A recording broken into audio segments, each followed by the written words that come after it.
Sa Bulacan, nasa kote ang 5 namemeki umano ng mga dokumento ng nirerentahan nilang sasakyan sa kaibebenta ng mura sa merkado.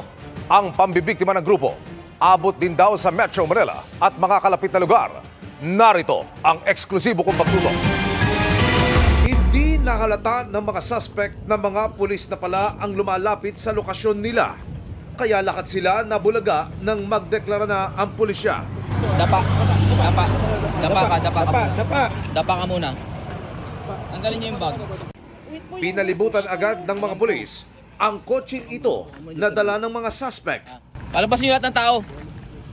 Pag cellphone dito. Bag. Lagay mo yung bag mo. Labas lahat ng lalaki, labas. Pulis kami, HPG kami. Hindi pa naman amin na cellphone mo. At saka hinanap ang nakatransaksyon ng kanilang undercover police officer. Ikaw ba si Janine? Si Janine ka?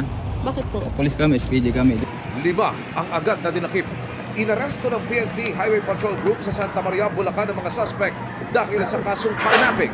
Ayon sa pulisya, naghahanap ng mga mauupahang sasakyan ng mga suspect at sa oras na sila'y may makuha ng sasakyan, magre-request daw ang grupo ng photocopy ng rehistro nito na agad din daw nilang pepekein.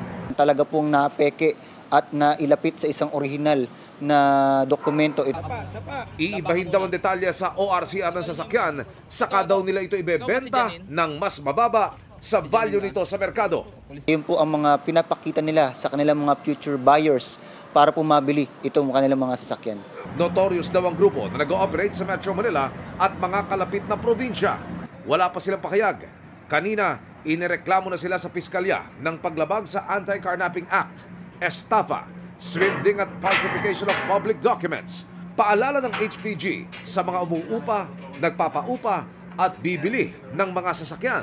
Usisiin at i-check po nilang maigi para po mapag-alaman din nila or ma-verify nila kung ano po talaga yung background ng kanilang po mga kliyente. Pwede po silang magpa-verify sa pinakamalapit na Land Transportation Office or dito po sa ating Highway Patrol Group kung ito po yung naka-alarma or ito po talaga yung sa kanilang nakapangalan.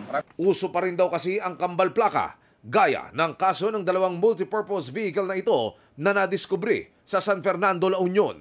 Mula sa modelo ng sasakyan, kulay, plaka, engine at chassis number, pareho. Nang mag-imbestiga ang HPG, isa sa mga sasakyan na bisto ng nakabili na peke ang dokumento at tampered ang mga engine at chassis number.